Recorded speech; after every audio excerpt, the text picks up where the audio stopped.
Semalam ini kan benar-benar kita dibuat kaget ya Bang ya sama manuvernya Surya Paloh nih yang dia akhirnya memilih Cak Imin untuk jadi cawapresnya Anies. Bukan cuma kita juga kaget, tapi Demokrat pun juga kaget nih Bang. Menurut Abang tanggapannya gimana Bang mengenai manuver Nasdem ini Bang? Istilahnya kan Cak Imin digandeng, apakah berarti ini Demokrat dibuang Bang? Ya, dua hal sebetulnya bisa didiskusikan. Yang pertama memang situasinya dilematis.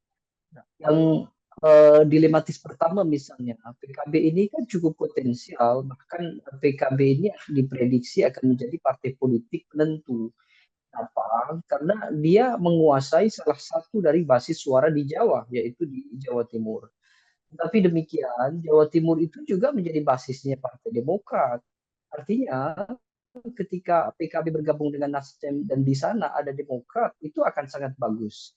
Tetapi kalau kemudian manuver PKB ini membuat Demokrat kemudian harus pergi dari koalisi, nah ini sebetulnya adalah pilihan-pilihan yang cukup berisiko. Terlebih, Muhaimin dengan PKB ini kan memiliki elektabilitas yang berbeda. Memang PKB secara mayoritas berhasil mengumpulkan suara dari kelompok Nahdliyin jauh lebih besar dibandingkan P3 di Jawa Tengah misalnya. Bahkan dianggap sebagai faktor penentu kemenangan di Pilpres 2019 dengan representasinya adalah Ma'ruf Amin. Nah sekarang kalau kemudian Muhaimin sendiri yang ikut kontestasi, sementara elektabilitasnya dalam beberapa survei termasuk yang dilakukan oleh IPO cukup kecil, nah ini yang kemudian dianggap sebagai risiko yang cukup berani itu tadi. Tetapi bagaimanapun juga, yang dilakukan oleh Nasdem ini kan hal-hal umum saja.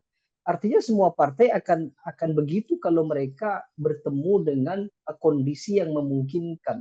Apalagi tidak ada deklarasi yang sudah mewajibkan atau perjanjian secara tertulis bahwa Anies Baswedan dipastikan akan dengan AHY atau dipastikan akan mengusung dengan Demokrat sebagai pengusung utama, itu kan tidak ada. Bahkan sejak awal diskusinya adalah cawapres itu murni keputusan yang nanti akan diputuskan oleh Anies Baswedan. Meskipun ada tim kecil, tim 8 yang beranggotakan dari masing-masing mitra koalisi. Sementara masuknya Muhaimin ini juga sudah direstui oleh Anies. Artinya secara struktur perjanjian itu tidak ada yang keliru dengan adanya PKB ini. Memang kemudian yang menjadi masalah adalah soal etis atau tidak. Di mana diskusi-diskusi awal Nasdem, Demokrat sebagai kelompok pertama yang mengusung Anies Baswedan, lalu tiba-tiba di akhir justru mengusung tokoh yang sama-sama dari kader partai politik.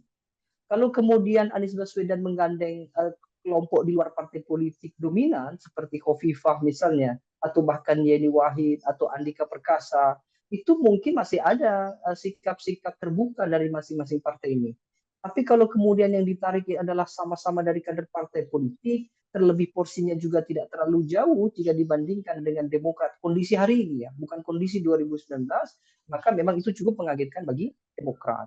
Dan ini kan belum final, artinya Demokrat masih punya peluang banyak, dia bisa kemudian keluar dari koalisi, bentuk koalisi baru, entah dengan PKS atau P3, lalu usung AHY Sandiaga Uno, atau dia bergabung dengan PDI Perjuangan, menawarkan AHY sebagai cawapres, atau mendukung Gerindra dengan mengusung Prabowo. Apakah nanti kan ini duetnya Anies sama Caimin ini bisa mengatasi apa menaikkan survei Anies yang belakangan ini kan dia stagnan di urutan ketiga tuh Bang.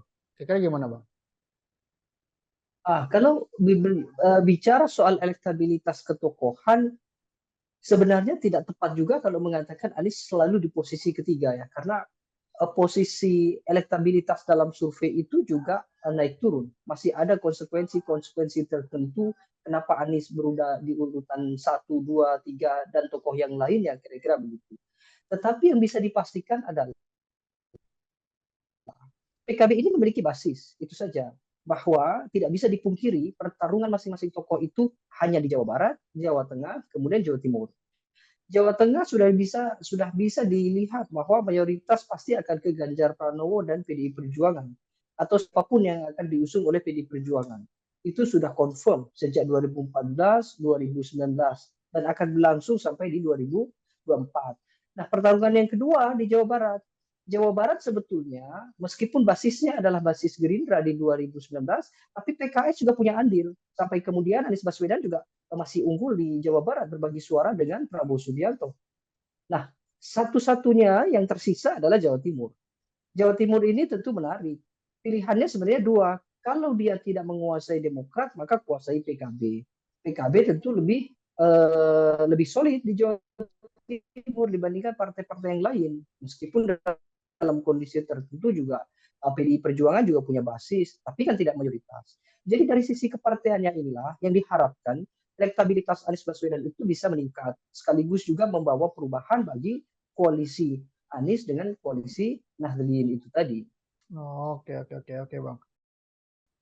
Kalau kita ingat bulan Juni ya kalau nggak salah ya, pertemuan Surya Paloh dengan Jokowi ya bulan Juni lalu itu, jangan-jangan nih Wapres ini pemilihan cawapres ini all Jokowi men Bang. Karena kan Caimin kan Ya adalah itu, orang yang dikendaki lah kekuasaannya oleh Jokowi. Gimana Bang? nah ini risiko yang terbesar yang mau tidak mau harus disiapkan.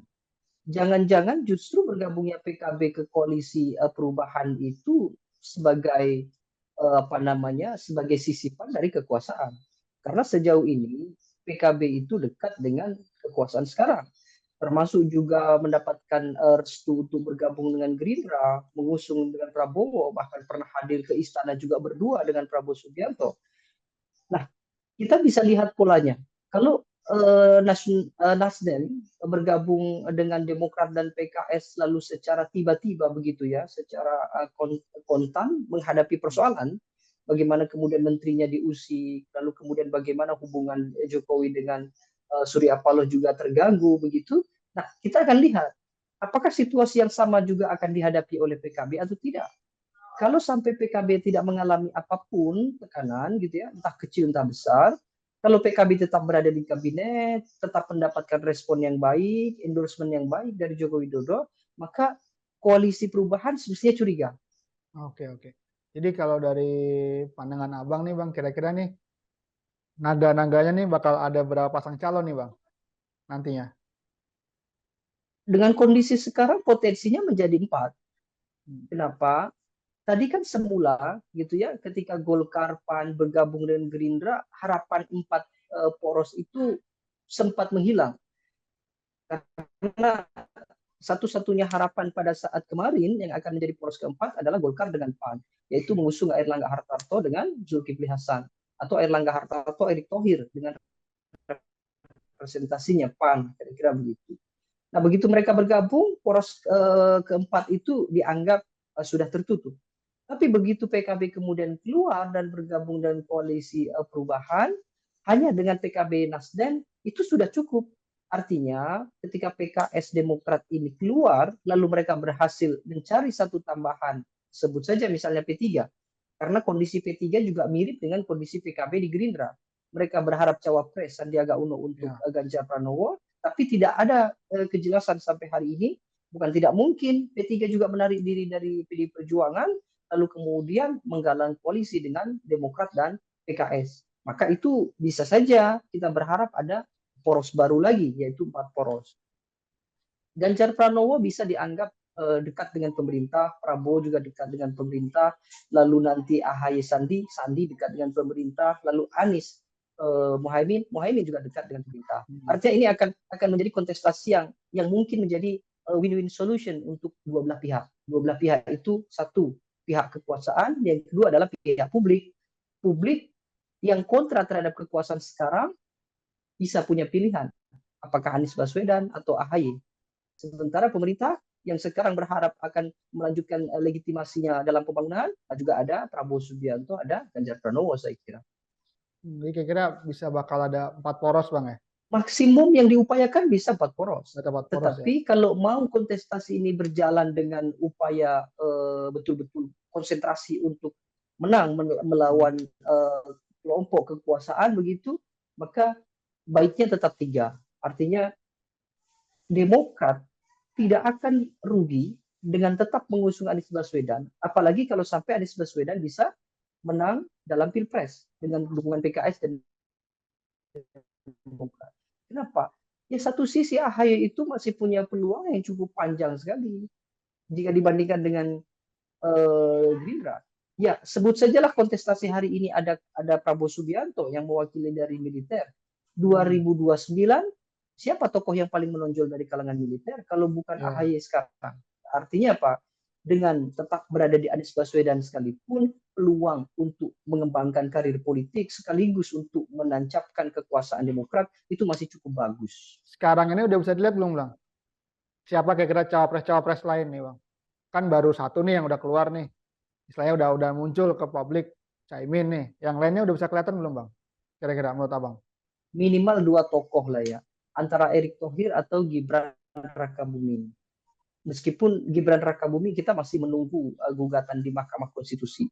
Tapi bergabungnya Golkar ke Gerindra itu besar kemungkinan sebagai untuk Gibran. Kenapa? Karena Erick Thohir besar kemungkinan tidak bisa mengkondisikan Golkar. Sehingga ketika terjadi deal-deal politik, Prabowo punya potensi lebih memilih Gibran dengan asumsi 100% didukung oleh Joko Widodo dalam kampanye-kampanye. Karena selama ini juga Prabowo Subianto sedemikian gencar mereplikasi kegiatan-kegiatan dan juga kampanye-kampanye Jokowi.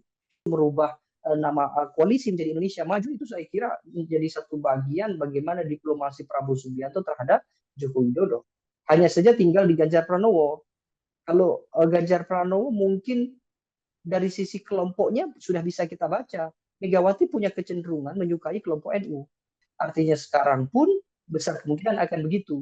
Nah, kalau itu terjadi akan sangat menarik. Kenapa? Karena Muhaimin akan berjibaku untuk melawan kelompok yang mungkin lebih senior dari dirinya dalam menggalang suara-suara dari Nahdien ini.